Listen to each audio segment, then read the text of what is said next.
नमस्कार, मी सुवर्णा जोशी. जगाच्या पाठीवर या विशेष बुलेटिनमध्ये आपल्या सगळ्यांचं स्वागत. दिवसभरातल्या जगभरातल्या कोरोना संदर्भातल्या बातम्या आणि इतरही जगभरात काय घडामोडी घडतायत ते आपण या बुलेटिनमध्ये जाणून घेऊयात.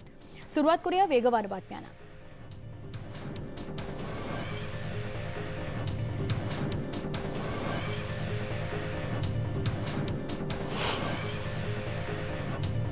जगभरात कोरोनाचा फैलाव सुरूच आहे.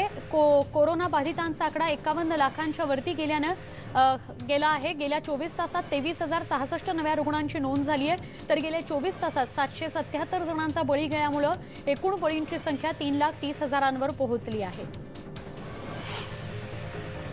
जगात कोरोनाचा सर्वाधिक फटका अमेरिकेला बसलाय. गेल्या 24 तासात 574 जणांना कोरोनाग्रस्तांची नोंद झाली आहे. तर गेल्या 24 तासात 12 जणांचा बळी गेलाय. त्यामुळे अमेरिकेत कोरोनाचा संसर्ग रुग्णांची संख्या 15,93,297 झाली आहे. तर एकूण 94,000हून अधिक कोरोना रुग्णांचा मृत्यू झाला आहे. रशियामध्ये कोरोनाग्रस्तांचा आकडा दिवसेंदिवस वाढतोय. गेल्या 24 तासात तब्बल 8,849 नवीन रुग्णांची नोंद झाली आहे. त्यामुळे आतापर्यंत रशियात 3,17,554 कोरोनाग्रस्त आहेत. तर 24 तासांमध्ये 127 जणांचा मृत्यू झाल्यामुळे बळींचा आकडा 3,000च्या वर गेलाय. त्यामुळे कोरोना रुग्णांच्या यादीत रशिया दुसऱ्या स्थानी आहे.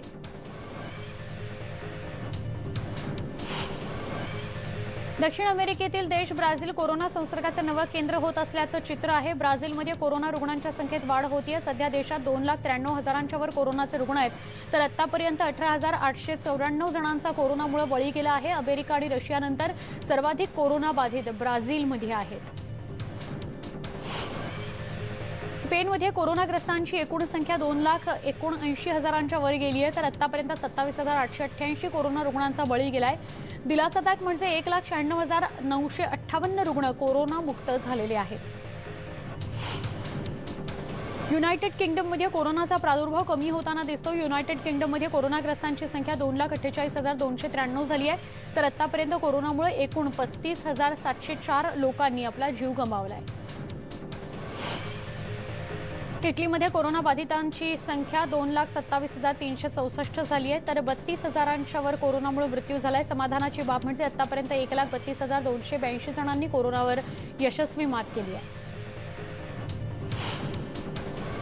फ्रान्समध्ये कोरोनाच्या बळींची संख्या 28,132 वर गेली आहे. तर कोरोनाच्या रुग्णसंख्येतही वाढ झाली आहे. देशात आतापर्यंत 1,81,575 कोरोना रुग्ण आहेत. तर समाधानाची बाब म्हणजे 63,000च्या वर कोरोना रुग्ण बरे झाले आहेत. जर्मनीमध्ये कोरोनावर मात करण्याची संख्या चांगली आहे. समाधानाची बाब म्हणजे आतापर्यंत 1,58,000 कोरोना बाधित बरे झाले आहेत. तर कोरोना बाधितांचा आकडा 1,78,000च्या वर गेलाय. तर आतापर्यंत 8,000च्या वर कोरोनाचे बळी गेले. तुर्कीतही सकारात्मक बातमी म्हणजे 1,13,987 जण कोरोनामुक्त झाले आहेत. तर कोरोना बाधितांचा आकडा 1,52,587 वर गेलाय. तर आतापर्यंत 4,222 जणांचा कोरोनामुळे जीव गेलाय. इराणमध्ये कोरोनाग्रस्तांची संख्या 1,26,949 पर्यंत गेली. आतापर्यंत 7,183 जणांचा कोरोनामुळे बळी गेलाय. मात्र आतापर्यंत 98,808 जणांनी कोरोनावर मात केली आहे. ब्राझीलमध्ये नर्सिंग ऑब्झर्वेटरीच्या मते देशात 14,861 आरोग्य कर्मचारी बाधित आढळून आले आहेत. त्यापैकी 179 जणांचा मृत्यू झाला आहे. सर्वाधिक 109 महिला आरोग्य कर्मचारी आहेत. पीपीई किट मिळत नसल्याचं सुद्धा आरोग्य कर्मचारी सांगतात.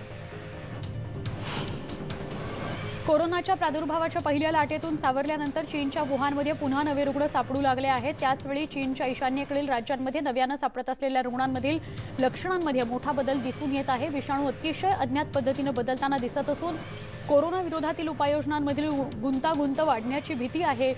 जिलिन आणि हेलोंगजियांग या प्रांतांमध्ये हे रुग्ण आढळत आहेत. कोरोनाच्या तडाख्यातून बाहेर येण्याचा सगळ्याच देशांचा प्रयत्न आहे. इटली आणि ग्रीस देशांनीही विमान उड्डाणांना परवानगी दिली आहे. इटलीतील सगळी विमानतळं 3 जूनपासून सुरू करण्यात येणार आहेत. ग्रीसनंही अर्थव्यवस्थेला उभारी देण्यासाठी पर्यटन क्षेत्र 15 जूनपासून सुरू करण्याचा निर्णय घेतलाय. ग्रीसमध्ये 1 जुलैपासून आंतरराष्ट्रीय विमान सेवाही सुरू केली जाणार आहे. जगभरातील आरोग्यसेवक आपल्या जीवाची बाजी लावून काम करतात. ब्राझीलमध्ये अशा आरोग्यसेवकांचा संगीताच्या माध्यमातून उत्साह वाढवत सन्मान करण्यात आला. ब्राझिलियन सैन्य, नौदल आणि हवाई दलाच्या संगीतकारांनी बुधवारी रिओ सेंट्रो फील्ड हॉस्पिटलमधील आरोग्य कर्मचाऱ्यांकरता संगीत सादर केलं. थिओडर रूझवेल्ट हे अमेरिकेचं विमानवाहू जहाज पुन्हा एकदा समुद्रात जाण्याकरता सज्ज झालेलं आहे. कोरोनामुळे अमेरिकेतल्या गुआनमध्ये 2 महिन्यांपासून या जहाजानं नांगर टाकलं होतं. थिओडर रूझवेल्ट हे जहाज गेल्या 27 मार्चपासून सेवेतून बाजूला करण्यात आलं होतं. जहाजावरच्या तब्बल 1000 जणांना कोरोनाची लागण झाली होती. त्यानंतर 4800 क्रू मेंबर्सना क्वारंटाईन करण्यात आलं होतं. कोरोनामुळे जगभरामध्ये आंतरराष्ट्रीय प्रवास जवळपास ठप्प झालाय. पण न्यूझीलंडच्या एका महिलेला गंभीर आजारी असलेल्या ऑस्ट्रेलियातल्या बहिणीला भेटता आलं. ऑस्ट्रेलियन सरकारनं यासाठी खास परवानगी दिली होती. गेल्या मार्चमध्ये दोन्ही देशांनी आंतरराष्ट्रीय प्रवासावर बंदी घातल्यानंतर तिच्या बहिणीला असाध्य अशा कॅन्सरचं निदान झालं होतं. जगात कोरोनाग्रस्तांची सर्वाधिक संख्या असलेल्या अमेरिकेत आरोग्य कर्मचाऱ्यांवर प्रचंड ताण आहे. अशा स्थितीत त्यांना मानसिक अवस्था चांगली ठेवून उपचार करावे लागतात. रुग्णांच्या कुटुंबियांची माहिती, त्यांच्या प्रवासाचा तपशील, त्यांनी कुठे कुठे भेट दिली याचाही तपशील जमवण्याचं काम त्यांना करावं लागतंय. अमेरिकेतल्या एका नर्सनं तब्बल 25 एकरची जमीन पूरग्रस्तांच्या मदतीकरता दिली आहे. सिटी ऑफ ऑर्लन्सने पार्क हे इथल्या वॉटर मॅनेजमेंटसाठी मदत करत आहे. जपानचे वरिष्ठ सरकारी जुगार घोटाळ्यानंतर आपला राजीनामा देण्याची शक्यता आहे. देश कोरोनाच्या महासंकटात असताना वरिष्ठ सरकारी वकील हिरोमो कुरुकावा यांचं वर्तन शोभनीय नसल्याची प्रतिक्रिया देशभरातून उमटतीये. न्याय मंत्रालय सर्व बाबींची खात्री करत आहे, मात्र अद्याप कसलीही माहिती नसल्याचं पंतप्रधान शिंझो आबे यांनी स्पष्ट केलं आहे. ब्राझीलमध्ये मृतांची संख्या झपाट्याने वाढते. देशात कोरोनामुळे झालेल्या मृत्यूंच्या आकडेवारीत राजधानी रिओ दी जानेरिओ दुसऱ्या स्थानावर आहे. त्यामुळे तिथल्या एका स्मशानभूमीमध्ये मोठ्या प्रमाणावर कबर खोदल्या जात आहेत. ब्राझीलच्या राजधानीमध्ये आतापर्यंत 3200 लोकांचा मृत्यू झाला आहे. पेरूमध्ये शेजारील व्हेनेझुएला देशातून येणाऱ्या मोठ्या प्रमाणावर स्थलांतरितांचा मोठा धोका आहे. अनेक स्थलांतरित कोरोनाच्या विळख्यात सापडले आहेत. तर दुसरीकडे पेरूच्या लिमामध्ये कोरोनामुळे मृतांच्या संख्येतही मोठ्या प्रमाणावर वाढ होतीये. चीनमध्ये कोरोना व्हायरसच्या संक्रमणामुळे अनेकांच्या नोकऱ्या गेल्यात. त्यामुळे नागरिकांचे मोठे हाल होत आहेत. प्रत्येक क्षेत्रात काम करणारे लोक बेरोजगार झालेत. बीजिंग सारख्या मोठ्या शहरांमध्ये नोकरीसाठी आलेले अनेक जण आपल्या मूळ गावी परतत आहेत. लॅटिन अमेरिका आणि मेक्सिकोमधील काही भागात रहदारी दिसते. लॉकडाऊनच्या नियमात सूट दिल्यानं काही भागात लोकांची गर्दी बघायला मिळते. मेक्सिकोमधील काही भागात जास्त तर काही भागात कमी प्रमाणात कोरोना रुग्ण आहेत. मेक्सिकोमध्ये 54,000 कोरोनाग्रस्त आहेत, तर 5,000हून अधिक लोकांचा बळी गेलाय. चीन सरकारचं अतिशय महत्त्वाचं समजलं जाणारं वार्षिक संमेलन आजपासून सुरू झालं. कोरोनामुळे 2 महिने हे संमेलन लांबणीवर पडलं होतं. हे संमेलन होणं म्हणजे चीननं कोरोनावर मिळवलेल्या विजयाचं प्रतीक आहे, असं मत चीन सरकारनं व्यक्त केलंय.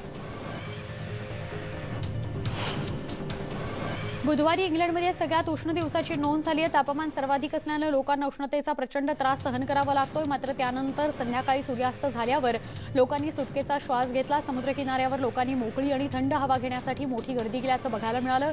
लॉकडाऊन काळात लोकांना समुद्रकिनाऱ्यावर फिरण्याची परवानगी देण्यात आली. अमेरिकेत कोरोनाच्या पार्श्वभूमीवर बंद असलेल्या आणि अत्यावश्यक नसलेल्या काही व्यवसाय बुधवारी काही प्रमाणात सुरू करण्यात आले. काही नियम आणि अटींवर हे व्यवसाय उघडण्यात आले. उघडण्यात आलेल्या काही रेस्टॉरंट्समध्ये काही नियम पाळणं गरजेचं आहे, ज्यामुळे कोरोनाचा धोका टळला. न्यूयॉर्कच्या मेट्रोपॉलिटन ट्रान्सपोर्टेशन अथॉरिटीनं सार्वजनिक वाहतूक रोखण्याकरता आणि कोरोना व्हायरसचा प्रसार रोखण्याकरता अल्ट्राव्हायोलेट लाईट पायलट प्रोग्राम सुरू केलेला आहे. न्यूयॉर्कच्या इतिहासामध्ये पहिल्यांदाच मे महिन्यामध्ये ट्रेन सेवा बंद करण्यात आली. मध्यरात्री 1 ते 5 या वेळेत गाड्या आणि जवळपास स्थानकांचं निर्जंतुकीकरण होणार आहे. अमेरिकेमध्ये कोरोनामुळे हाहाकार सुरूच आहे. दुसरीकडे त्याचे परिणाम दिसत आहेत. मॅनहॅटनच्या चेल्सी इथल्या सरकारी केंद्रावर लोकांच्या जेवणाची मागणी वाढली आहे. कोरोनामुळे लोकांवर बेरोजगार होण्याची वेळ आली आहे. त्यामुळे हजारो लोकांना 2 वेळचं जेवण घेणं मुश्किल झालेलं आहे. त्यामुळे अनेकांना बेरोजगार भत्ता देण्याची मागणी करण्यात येते. अमेरिकेतील मिशिगनमधील धरणातील पूर परिस्थिती दिवसेंदिवस गंभीर होताना दिसते. मात्र दुसरीकडे ट्रम्प यांनी मिशिगनमधील पूरस्थिती आणखी गंभीर झाल्यास मदत करणार असल्याचं सांगितलंय. तर पुराचा धोका ओळखून परिसरातील 10,000 लोकांना आधीच सुरक्षित स्थळी हलवण्यात आलंय. कोरोनाचा फैलाव रोखण्यासाठी कोलंबियामध्ये आता कार स्वच्छ धुतली जाते. गाड्यांचं निर्जंतुकीकरण केलं जातंय. त्यासाठी गॅरेजवर लोकांनी मोठ्या प्रमाणावर रांगा लावलेल्या आहेत. गाड्यांचं निर्जंतुकीकरण करताना कर्मचारी पुरेशी काळजी घेताना दिसत आहेत. आधी एका गॅरेजमध्ये दिवसाला 30 गाड्या धुतल्या जात होत्या, पण आता कोरोना काळात 70 गाड्या धुतल्या जात आहेत असं सांगितलं जात आहे. अमेरिकेतील अनेक राज्यांमध्ये आता कोरोनाची चाचणी करण्यासाठी नवी टीम तयार करण्यात आली आहे. काउंटी आणि टेक्सासमधील राज्यात नव्या चाचणी करण्याकरता नव्या टीम तयार केल्या गेलेल्या आहेत. नर्सिंग होममध्ये कोरोना चाचणी घेण्यात येणार आहे. अग्निशमन दल आणि पॅरामेडिकल सेवेच्या कर्मचारी कोरोना टेस्ट करणार आहेत. त्यांना कोरोना टेस्ट करण्यासाठी सगळं प्रशिक्षण देण्यात आलं आहे. कोरोनानं अमेरिकेतील अर्थव्यवस्थेला जोरदार धक्का दिला आहे. मिसिसिपीमधील चुरिका काउंटीमधील कॅसिनो आणि जुगार अड्डे बंद झालेले आहेत. अनेक उद्योगांचं शटर डाऊन झालंय, त्यामुळे आर्थिक फटका मोठा आहे. उद्योगधंदे बंद असल्यानं हजारो लोकांचे रोजगार गेले. चुरिका काउंटीमधील रस्ते ओस पडलेत. 2 महिन्यांपासून हॉटेल्स बंद आहेत. त्याचा आर्थिक फटका शहराला बसतो आहे. कोरोना व्हायरसचा प्रसार रोखण्यासाठी जॉर्डनच्या अधिकाऱ्यांनी गुरुवारी मध्यरात्रीपासून रविवारी मध्यरात्रीपर्यंत 3 दिवसांची सर्वसमावेशक संचारबंदी लागू केली. बुधवारी या संदर्भातली घोषणा करण्यात आली. कोरोनाच्या महामारीत 4 मोठ्या शहरांमधील हॉटस्पॉट ट्रॅक करण्याकरता या संचारबंदीचा लाभ होणार असल्याचं अधिकाऱ्यांचं म्हणणं आहे. कोरोना व्हायरसच्या संकटातून आता अनेक देश सावरताना दिसत आहेत. काही देशांमध्ये जनजीवन हळूहळू पूर्वपदावर येत असल्याचं दिसतंय. लॅटिन अमेरिकेतील काही भागात लॉकडाऊनमधून सूट देण्यात आली आहे. तसंच ब्राझील, कोलंबिया, चिली या देशातील लॉकडाऊननंतर जनजीवन सुरळीत होत असल्याचं दिसतंय. रस्त्यांवर आणि समुद्रकिनाऱ्यांवर लोकांची तुरळक गर्दी दिसते. कोरोनाचा धोका युरोप आणि आशियात कमी होताना दिसतोय. अमेरिकेतील 50 राज्यातील अनेक भाग पुन्हा खुले झालेले आहेत. काही भाग वगळता सगळ्याच राज्यातील व्यवहार सुरू करण्यात आलेले आहेत. त्यामुळे कोरोनाचं संकट अमेरिकेतील जनजीवन या संकट काळात पुन्हा सुरळीत करण्याचे प्रयत्न होत आहेत. शहरं उघडण्यास अध्यक्ष ट्रम्प यांचा पूर्ण पाठिंबा आहे. शहरं खुली केल्यास कोरोनाचा धोका आणखी वाढणार असल्याचं मत अमेरिकन जनतेनं व्यक्त केल्याचं एका सर्व्हेमधून समोर आलंय. कोसावोची राजधानी प्रिस्टिनामध्ये लॉकडाऊनच्या काळात मशिदी बंद केल्याचा निषेध करण्यात आला. प्रिस्टिनाच्या एका चौकात जवळपास 50 मुस्लिम नागरिकांच्या समूहानं नमाज अदा केली आणि सरकारच्या नियमांचा निषेध केला. पोलिसांनीही त्यांची केवळ ओळखपत्र तपासली, त्यांनी रोखायचा प्रयत्न केला नाही. आरोग्य कर्मचाऱ्यांचा जगभरात सर्वत्र सन्मान होतो आहे. अमेरिकेच्या न्यू ऑर्लियन्स या रुग्णालयातील सगळ्या आरोग्य कर्मचाऱ्यांचा सन्मान करण्यात आला. आरोग्य सेवकांच्या सन्मानार्थ रुग्णालयाबाहेर बँड वाजवण्यात येत होता आणि आरोग्य कर्मचाऱ्यांनीही बँडच्या तालावर ठेका धरला. जगभरातील अनेक देशांमध्ये लॉकडाऊनची बंधनं काही प्रमाणात शिथिल करण्यात येत आहेत. बेल्जियममधील संग्रहालय सुद्धा आता निसंकोच सुरू करण्यात येत आहेत. मात्र तज्ज्ञांनी या संदर्भात भीती व्यक्त केली आहे. जरीही संग्रहालय सुरू करण्यात येत असली तरी पहिल्यासारख्या सगळ्या गोष्टी असणार नाहीत. ग्रीकमधील शिक्षक आणि विद्यार्थ्यांनी एका आठवड्यात 2 वेळा आंदोलनं करत निदर्शनं केली. शिक्षकांच्या संघटनांनी केलेल्या मागण्यांकडे सरकारनं लक्ष न दिल्यानं हे आंदोलन करण्यात आलं. नव्या सुरू झालेल्या वर्गांमधील सुधारणा स्थगित करण्यात याव्यात आणि आरोग्यविषयक सुधारणांवर भर देण्यात यावी अशी त्यांची प्रमुख मागणी आहे. जगाच्या पाठीवर या बुलेटिनमध्ये इथे एक छोटासा ब्रेक. लगेच भेटूया. पहा फक्त न्यूज18 लोकमत. जगाच्या पाठीवर या बुलेटिनमध्ये पुन्हा एकदा स्वागत. वळूया पुढच्या वेगवान बातम्यांकडे. जगभरात कोरोनाच्या महामारीचा कहर सुरूच आहे. दुसरीकडे युरोपमध्ये कोरोनाच्या दुसऱ्या लाटेचा इशारा देण्यात आलाय. युरोपियन युनियनला कोरोनाच्या पार्श्वभूमीवर सल्ला देणाऱ्या European centre for disease prevention and कंट्रोलच्या संचालकांनी हा इशारा दिलाय. दुसरी लाट कधी येईल आणि किती मोठी असेल हा मोठा प्रश्न असल्याचं ते म्हणाले. कोरोना व्हायरसमुळे जगावर संकट येऊन ठेपलंय तर सगळेच देश आर्थिक संकटाचा सामना करतायत. या सगळ्यात पाकिस्तान मोठ्या आर्थिक संकटाला सामोरं जात आहे. आधीच रस्ता तळाला गेलेल्या पाकिस्तानच्या अर्थव्यवस्थेचं कोरोनानं कंबरडच मोडलेलं आहे. त्यामुळे पाकिस्ताननं जागतिक बँकेकडे कर्जाची मागणी केली आहे. भारत आणि चीनच्या सीमावादामध्ये आता अमेरिकेनं भारताचं जोरदार समर्थन केले. चीनचं धोरण हे नेहमीच एखाद्या देशाला उकसावणं आणि गोंधळ माजवणं असंच असतं. मात्र अमेरिका, भारत आणि अनेक बड्या राष्ट्रांनी चीनच्या धोरणाविरोधात एकी केली आहे. भारतीय सीमेवरही चीननं काही दिवसांपूर्वीच अशी आगळीक केली होती. कोरोनाच्या तडाख्यातून बाहेर येण्याचा सगळ्याच देशांचा प्रयत्न आहे. इटली आणि ग्रीस देशांनीही विमान उड्डाणांना परवानगी दिली आहे. इटलीतील सगळी विमानतळं 3 जूनपासून सुरू करण्यात येणार आहेत. ग्रीसनेही अर्थव्यवस्थेला उभारी देण्यासाठी पर्यटन क्षेत्र 15 जूनपासून सुरू करण्याचा निर्णय घेतला आहे. ग्रीसमध्ये 1 जुलैपासून आंतरराष्ट्रीय विमान सेवाही सुरू केली जाणार आहे. कोरोनाच्या प्रादुर्भावाच्या पहिल्या लाटेतून सावरल्यानंतर चीनच्या वुहानमध्ये पुन्हा नवे रुग्ण सापडू लागले आहेत। त्याचवेळी चीनच्या ईशान्येकडील राज्यांमध्ये नव्यानं सापडत असलेल्या रुग्णांमधील लक्षणांमध्ये मोठा बदल दिसून येतो आहे। विषाणू अतिशय अज्ञात पद्धतीनं बदलताना दिसतोय। कोरोना विरोधातील उपाययोजनांमधील गुंतागुंत वाढण्याची भीतीही आहे। जुलिन आणि हेलुंगजियांग या प्रांतांमध्ये रुग्ण आढळत आहेत। भारताने गेल्या 2 दिवसात ऍक्टिव्ह केसेसच्या यादीत इटली आणि पेरूलाही मागे टाकलं आहे। इटलीमध्ये 62,752 तर पेरूमध्ये 60,045 ऍक्टिव्ह केसेस आहेत। एकूण रुग्णसंख्या पाहिली तर इटलीत 2,27,000 आणि पेरूत 99,450 कोरोना रुग्ण आहेत। इटलीत 32,330 रुग्णांचा मृत्यू झाला आहे तर 1,32,282 रुग्णांनी कोरोनावर मात केली आहे। पेरूमध्ये 2,914 रुग्णांचा मृत्यू झाला आहे तर 36,000 रुग्ण कोरोनामुक्त झाले आहेत। इसिसच्या दहशतवाद्यांनी अपहरण केलेली एक तरुणी इराकमध्ये आपल्या मूळ गावी परतली आहे। लिलो तालो असं या तरुणीचं नाव आहे। 2014 मध्ये तिचं अपहरण झालं होतं आणि त्यानंतर तिला लैंगिक गुलामगिरीमध्ये विकलं गेलं होतं। जपानच्या तेनेगाशिमा स्पेस सेंटरमधून बुधवारी सकाळी एका रॉकेटचं प्रक्षेपण करण्यात आलं। नासाने दिलेल्या माहितीनुसार H-11B हे रॉकेट आंतरराष्ट्रीय स्पेस स्टेशनच्या प्रयोग आणि पुरवठ्याला मदत करणार आहे।